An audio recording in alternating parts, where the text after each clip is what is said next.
Hello everyone, welcome to my channel polity with Manju. आज अपन John Locke पढ़ेंगे जो वेस्टर्न थिंकर है, तो उनके बारे में पढ़ेंगे। आज उनके विचारों के बारे में पढ़ेंगे। तो चलिए करते हैं शुरू। यदि होब्स निरंकुश राज्य का दार्शनिक था, जैसे अपन ने पिछले वीडियो में पढ़ा था कि होब्स है वो निरंकुश राज्य का दार्शनिक था। वो अपने शासक को संप्रभु बताया था उन्होंने। और लॉक है वो सीमित राज्य के पक्षधर हैं। और यदि होब्स सुरक्षा को सर्वोच्चता देते हैं, सुरक्षा के लिए राज्य को बनाते हैं, वो कहते हैं कि सब व्यक्तियों ने इकट्ठा होकर समझौता किया था और आत्म सुरक्षा के लिए राज्य बनाया था। लोग स्वतंत्रता को सर्वोच्च मानते हैं। आधुनिक उदारवाद, प्राकृतिक अधिकार और संवैधानिक शासन तथा सीमित सरकार की वैचारिक नींव लोक ने रखी थी। लोग है वो स्वतंत्रता को महत्व देते हैं कि व्यक्ति की स्वतंत्रता को सर्वोच्च मानते हैं। वो आधुनिक उदारवाद के पिता कहे जाते हैं। वो प्राकृतिक अधिकार के बारे में बताया उन्होंने कि मनुष्य के ये प्राकृतिक अधिकार हैं, जीवन, संपत्ति और स्वतंत्रता। संवैधानिक शासन के वो पक्षधर हैं। राजतंत्र के वो खिलाफ हैं, लेकिन संवैधानिक राजतंत्र के वो पक्षधर हैं। तथा सीमित सरकार की वैचारिक नींव लोक ने रखी है। उन्होंने रात्रि प्रहरी पुलिस राज्य बोला है राज्य को। इसी कारण उसे आधुनिक उदारवाद का जनक भी कहा जाता है, जॉन लॉक को। तो ये कई बार पूछ लिया जाता है कि आधुनिक उदारवाद का जनक किसे कहा जाता है, तो लॉक को कहा जाता है आधुनिक उदारवाद का जनक, और व्यक्तिवाद का जनक लॉक को कहा जाता है। अब उनके ज्ञान संबंधी विचार देखते हैं। वो कहते हैं कि लॉक का मानना था कि मनुष्य का मस्तिष्क है वो जन्म के समय कोरी पट्टी होता है, टेबुलर रासा के समान होता है। व्यक्ति के पास कोई जन्मजात अनुभव नहीं होता, कोई विचार नहीं होते। समस्त ज्ञान अनुभव से प्राप्त करता है मनुष्य। जैसे जैसे वो बड़ा होता है, वो अपने जीवन के जो एक्सपीरियंस हैं, जो अनुभव हैं, उनसे ज्ञान प्राप्त करता है। उन्होंने ये नहीं बोला कि जन्म के साथ उसको ज्ञान रहता है। इसी आधार पे लोक ने जन्मजात विचारों के सिद्धांत का विरोध किया है। टेबुलर रासा किसे कहते हैं? कोरी पट्टी। जैसे कोरी पट्टी या एक सफ़ेद कोरा पेज होता है, उस पे धीरे धीरे अनुभव के आधार पे सब कुछ लिखा जाता है, सब कुछ उभरता है। उसी तरह उन्होंने बोला है ज्ञान का स्रोत उन्होंने किसको बताया? अनुभव को बताया, ना कि जन्मजात है। जन्मजात विचारों का के वो विरोधी थे। अनुभववाद का समर्थन उन्होंने किया था लोक ने। अब प्राकृतिक अवस्था के बारे में उनके क्या विचार हैं? होब्स ने मनुष्य को बुरा, लालची बताया था। लोक की प्राकृतिक अवस्था होब्स की प्राकृतिक अवस्था से बिल्कुल अलग है। होब्स के अनुसार प्राकृतिक अवस्था युद्ध की अवस्था थी। होब्स के अनुसार प्राकृतिक अवस्था युद्ध की अवस्था थी, जबकि लोक के अनुसार प्राकृतिक अवस्था शांति, सहयोग, सद्भाव और स्वतंत्रता की अवस्था थी। लोक ने क्या बताया कि शांति थी, प्राकृतिक जो विधियां हैं उनसे सब अपने आप को डिसिप्लिन में रखते थे, एक दूसरे का सहयोग करते थे, सद्भाव रखते थे एक दूसरे के लिए, और स्वतंत्रता थी। जबकि होब्स ने इसके बिल्कुल, तो लोक के अनुसार प्राकृतिक अवस्था में मनुष्य स्वतंत्र था, सब मनुष्य समान थे, प्राकृतिक विधि विद्यमान थी, समाज विद्यमान था, राज्य विद्यमान नहीं था। जबकि होब्स ने बताया है कि राज्य भी नहीं था, समाज भी नहीं था, व्यक्ति एकाकी था। इन्होंने बताया कि समाज था, आपस में सहयोग था, शांति थी, आपस में सद्भाव था, स्वतंत्रता थी। ये होब्स के बिल्कुल अपोजिट है। राज्य विद्यमान नहीं था, ये इन्होंने बताया। होब्स ने भी कहा था राज्य विद्यमान नहीं था, समझौते से बना है। इन्होंने भी समझौते से बताया कि राज्य समझौते से बना है। यही कारण है कि लोक की प्राकृतिक अवस्था को पूर्व राजनीतिक कहा जाता है, प्री पॉलिटिकल कहा जाता है, पूर्व सामाजिक, प्री सोशल नहीं। लोक की प्राकृतिक अवस्था क्या थी? उनकी प्राकृतिक अवस्था पूर्व राजनीतिक, राजनीति से पूर्व थी प्राकृतिक अवस्था, यानी राज्य नहीं था। पूर्व सामाजिक नहीं थी, यानी समाज था उस समय। जब से मनुष्य बना है तब से उन्होंने बताया कि समाज था, राज्य नहीं था। प्राकृतिक विधि से संचालित होता था, यानी मनुष्य अपने आप को डिसिप्लिन में रखता था। प्राकृतिक विधि थी, प्राकृतिक विधियां थी, उसी से सब होता था। और इन्होंने बताया, होब्स ने, कि कोई विधि नहीं थी। प्राकृतिक अधिकारों का आधार प्राकृतिक विधि है, यानी मनुष्य के अधिकार थे और वो प्राकृतिक विधि से संचालित होते थे। प्राकृतिक अधिकार, उन्होंने प्राकृतिक अधिकार क्या बताए हैं? लोग को प्राकृतिक अधिकारों का सबसे बड़ा समर्थक माना जाता है। उसके अनुसार मनुष्य कुछ अधिकार लेकर जन्म लेता है। ये अधिकार किसी राज्य, सरकार या राजा द्वारा प्रदान नहीं किए जाते। उन्होंने कहा है कि मनुष्य जन्म से कुछ अधिकार लेके पैदा होता है, लेकिन ये अधिकार राज्य, सरकार या राजा के द्वारा प्रदत्त नहीं थे। लोक ने 3 प्रमुख प्राकृतिक अधिकार बताए। जीवन, लाइफ, व्यक्ति को जीवन रहने का अधिकार है, जीवित रहने का अधिकार है। स्वतंत्रता, व्यक्ति को स्वतंत्र रूप से कार्य करने का अधिकार है। जब तक दूसरे के कार्य में हस्तक्षेप ना हो तब तक व्यक्ति स्वतंत्र है कुछ भी करने को। संपत्ति, प्रॉपर्टी, व्यक्ति को अपनी संपत्ति रखने का अधिकार है। ये 3 अधिकार उन्होंने बताए हैं। कई बार पूछ लिए जाते हैं। 4 अधिकार दे दिए जाते हैं, 3 ये, 1 दूसरा। कौन से सही हैं वो पूछ लिया जाता है। तो संपत्ति का, स्वतंत्रता का और जीवन का 3 अधिकार लोक ने बताए हैं। अक्सर पूछा जाता है कि लोक के प्राकृतिक अधिकारों में कौन शामिल नहीं है? मतदान, शिक्षा, रोजगार, ये प्राकृतिक अधिकार नहीं है। ठीक है, मतदान का उस समय कोई अधिकार नहीं था, क्योंकि राज्य ही नहीं था, सरकार नहीं थी। शिक्षा भी नहीं थी उस समय, और रोजगार, बेरोजगारी तो थी ही नहीं उस समय। तो ये प्राकृतिक अधिकार, ये अधिकार नहीं थे। प्राकृतिक अवस्था की कमियां क्या बताई हैं उन्होंने, वो देखते हैं। लोग प्राकृतिक अवस्था को आदर्श नहीं मानता, यानी वो प्राकृतिक अवस्था को, वैसे मनुष्य को अच्छा मानते हैं।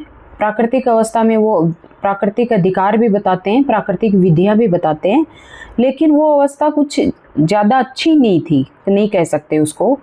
उसके अनुसार 3 प्रमुख कमियां थी उसमें। निश्चित कानून का अभाव था, कि कोई निश्चित कानून नहीं था। प्राकृतिक कानून थे, प्राकृतिक नियम थे, परंतु उनकी स्पष्ट व्याख्या नहीं थी। निष्पक्ष न्यायाधीश का अभाव था, कि कोई कुछ भी हो गया, कोई अपराध कर दे, आपस में झगड़ा हो गया, तो सुलझाने के लिए कोई निष्पक्ष न्यायाधीश नहीं था। विवाद होने पर व्यक्ति स्वयं न्यायाधीश बन जाते थे, ये उन्होंने बोला है। दंड लागू करने वाली शक्ति का अभाव था, कि कोई दंड देने वाली या लागू करने वाली कोई शक्ति नहीं है, जैसे आज हमारे यहाँ पे मतलब है लोकतंत्र में। अपराधी को दंड देने की कोई संगठित संस्था नहीं थी। इन्हीं कमियों के कारण सामाजिक समझौते की आवश्यकता महसूस हुई, ये लोक ने बोला है। अब उनका सामाजिक समझौता देखते हैं। लोक का सामाजिक समझौता सिद्धांत उसकी सबसे महत्वपूर्ण देन है। होब्स और रूसो एक समझौते की बात करते हैं कि व्यक्ति इकट्ठे हुए और उन्होंने राज्य बनाया, जबकि लोक 2 समझौतों की बात करते हैं।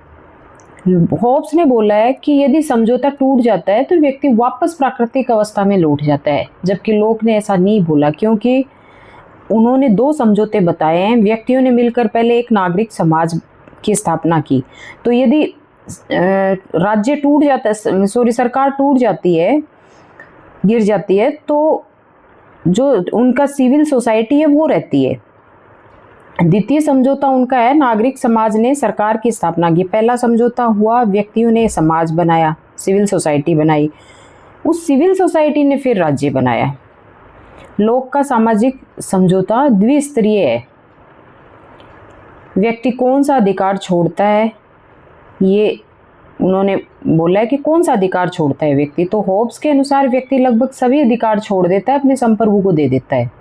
लेकिन लोक के अनुसार व्यक्ति केवल दंड देने का अधिकार छोड़ता है। दंड देने का, कानून लागू करने का, ये अधिकार वो छोड़ता है। व्यक्ति अपने जीवन, स्वतंत्रता और संपत्ति का जो प्राकृतिक अधिकार है, जो उसका जन्मजात अधिकार है, वो नहीं छोड़ता, को अपने पास सुरक्षित रखता है। ये लोक को उदारवादी बनाता है, इसीलिए उसको व्यक्तिवादी उदारवाद का जनक कहा जाता है। अब सरकार का स्वरूप कैसा बताया उन्होंने। लोग सीमित सरकार का समर्थक है, जबकि होब्स है वो असीमित है, उसका संप्रभु, अदेय है, अविभाजित है, सर्वोच्च है। जबकि लोक सीमित सरकार का समर्थक है। सरकार जनता की सहमति से बनती है। सरकार जनता के प्रति वह उत्तरदायी होती है, क्योंकि जनता मिलके सिविल सोसाइटी बनाती है, समाज बनाती है, वो समाज सरकार बनाता है। तो सरकार है वो जनता की सहमति से बनी है और जनता के प्रति वो उत्तरदायी है, जबकि होब्स का संप्रभु जनता के प्रति उत्तरदायी नहीं था। जनता की न्यासी ट्रस्टी होती है। सरकार का अस्तित्व केवल प्राकृतिक अधिकारों की रक्षा के लिए है। उन्होंने बोला है कि सरकार का अस्तित्व सिर्फ प्राकृतिक जो अधिकार है उनकी रक्षा के लिए है। उन्होंने राज्य को, सरकार को, पुलिस राज्य बोला है कि वो एक तरह से रात्रि प्रहरी राज्य की, वो मनुष्य की सुरक्षा के लिए है। सरकार स्वामी नहीं, न्यासी है, एक ट्रस्ट है। तो ये कई बार पूछ लिया जाता है कि सरकार को न्यासी ट्रस्टी किसने बताया है, तो लोक ने। लेकिन ध्यान रखें, विधायिका सर्वोच्च है, निरंकुश नहीं है। उन्होंने बोला है कि जो विधायिका है वो सर्वोच्च है कानून बनाने में, लेकिन वो निरंकुश नहीं है, वह भी प्राकृतिक विधि के अधीन है। ठीक है, वह प्राकृतिक विधि के अधीन है। संपत्ति का सिद्धांत, अब उनका संपत्ति का सिद्धांत देखते हैं। लोक की दृष्टि में संपत्ति प्राकृतिक अधिकार है। ठीक है, उन्होंने बोला है कि संपत्ति है मनुष्य के पास, वो उसका प्राकृतिक अधिकार है, जन्म से है। उसने संपत्ति के लिए श्रम सिद्धांत प्रस्तुत किया था। तो देखते क्या है उनका श्रम सिद्धांत। जब व्यक्ति अपने श्रम को किसी प्राकृतिक वस्तु से जोड़ता है तो वह वस्तु उसकी संपत्ति बन जाती है। यानी उबड़ खाबड़ जमीन है, बंजर भूमि है, उसको आप प्लेन करोगे, पहले ऐसे ही होता था, उसको प्लेन किया, मेहनत करी उस पे पेड़ पौधे जो मतलब घास फूस था उसको हटाया और उसको प्लेन किया, मेहनत करी, तो वो ज़मीन का टुकड़ा उसी इंसान का हो गया जिसने उस पर मेहनत करी थी। तो वो ज़मीन है वो प्राकृतिक थी और उस पर मेहनत करके उसको अपना बनाया, वो श्रम है उसका, उससे उसकी संपत्ति मानी जाएगी। जैसे यदि कोई व्यक्ति भूमि पर खेती करता है तो उस भूमि की उपज पर उसका अधिकार होगा। लेबर थ्योरी ऑफ प्रॉपर्टी ये जॉन की है। धार्मिक सहिष्णुता, तो धर्म के बारे में, धार्मिक सहिष्णुता के बारे में उन्होंने क्या बोला है कि लोग धार्मिक सहिष्णुता का समर्थक था। लोग है वो धार्मिक सहिष्णुता का समर्थक था। उसके अनुसार धर्म व्यक्ति का निजी विषय है, राज्य को धार्मिक मामलों में हस्तक्षेप नहीं करना चाहिए, क्योंकि व्यक्ति का धर्म के मामले में वो व्यक्ति को स्वतंत्र मानते हैं कि वो किस धर्म को मानता है, कैसे मानता है, वो उसका विषय है। राज्य को उसमें हस्तक्षेप नहीं करना चाहिए। बलपूर्वक धर्म परिवर्तन उन्होंने अनुचित माना। इस विचार को उसने अपनी प्रसिद्ध रचना ए लेटर कंसर्निंग टॉलरेशन में प्रस्तुत किया है। क्रांति का अधिकार, यह लोक का बहुत इम्पोर्टेंट एक विचार है। यह लोक के दर्शन का सबसे क्रांतिकारी भाग है, क्रांति का अधिकार। यदि सरकार प्राकृतिक अधिकारों का हनन करे, संविधान का उल्लंघन करे, जनता के विश्वास को तोड़े, तो उसको समाप्त कर देना चाहिए, ये उन्होंने बोला है। तो क्या बोला है कि क्रांति का उन्होंने क्या कारण बताया कि प्राकृतिक अधिकारों का यदि सरकार हनन करे, संविधान का वो उल्लंघन करे, संविधान के अनुसार ना चले और जनता के विश्वास को तोड़े, तो जनता सरकार के विरुद्ध विद्रोह करने का अधिकार रखती है। लोक ने इसे अपील टू हेवन कहा है। तो ये कई बार पूछ लिया जाता है, अपील टू हेवन का विचार किसने दिया? लोक ने। अपील टू हेवन का मतलब क्रांति का अधिकार, और ये जॉन लोक ने दिया है। लोक का उदारवाद, लोक के उदारवाद के मुख्य तत्व हैं प्राकृतिक अधिकार हैं व्यक्ति के जो जन्म से मिलते हैं, व्यक्तिगत अधिकार हैं, सीमित सरकार होनी चाहिए, सरकार विधि के अनुसार चलनी चाहिए, धार्मिक सहिष्णुता होनी चाहिए, व्यक्ति किस धर्म को मानता है, कैसे मानता है, उसमें सरकार कोई दखलंदाजी नहीं करेगी, संवैधानिक शासन होना चाहिए, शासन संविधान के अनुसार, कानूनों के अनुसार चलना चाहिए, जनता की सहमति से होना चाहिए और क्रांति का अधिकार जनता को होना चाहिए सरकार के विरुद्ध। ये उन्होंने उदारवाद के उनके मुख्य तत्व हैं। अब उनकी आलोचनाएं देखते हैं किसने की है, क्या बोला है। तो बेंथम ने आलोचना की है। बेंथम ने प्राकृतिक अधिकारों को नॉनसेंस अपॉन स्टिल्स बोला है। उन्होंने जो प्राकृतिक अधिकार दिए हैं उनको बेंथम ने नॉनसेंस अपॉन स्टिल्स बोला है। तो ये कई बार पूछ लिया जाता है कि ये किसने बोला है, तो ये बेंथम ने बोला है। उन्होंने कहा संपत्ति पर अत्यधिक बल दिया है उन्होंने। कुछ विद्वानों के अनुसार लोक ने संपत्ति की सुरक्षा को अत्यधिक महत्व दिया है। सर्वोच्चता का विरोधाभास है उनके विचारों में। एक और लोग सीमित सरकार की बात करते हैं, दूसरी ओर विधायिका को सर्वोच्च मानते हैं वो, कि विधायिका सर्वोच्च है। इसे कुछ विद्वान कहते हैं कि इन विचारों में अंतर्विरोध दिखता है। प्राकृतिक, अब उन्होंने लोक का मेन क्या है कि उन्होंने प्राकृतिक अधिकार दिए हैं, और कौन कौन से दिए हैं, वो 3 अधिकार उन्होंने दिया है, जीवन, स्वतंत्रता और संपत्ति। सीमित सरकार की उन्होंने बात की है कि सरकार सीमित होनी चाहिए। सरकार को उन्होंने रात्रि प्रहरी राज्य, पुलिस राज्य, इन शब्दों से वाक्यों से संबोधित किया है। जनता की सहमति से सरकार बनती है, और सरकार यदि जनता के साथ गलत करती है, संविधान के अनुसार नहीं चलती, तो उसको उसके खिलाफ क्रांति करने का अधिकार जनता को है। ये जॉन लॉक ने बोला है, और इन्हीं में से क्वेश्चन पूछे जाते हैं। तो ये थे जॉन लॉक के विचार। अगले वीडियो में अपन MCQs करेंगे जॉन लॉक से। तो वीडियो यदि पसंद आया तो please like, share and subscribe ज़रूर करिएगा। मिलते हैं नेक्स्ट वीडियो में। Thank you.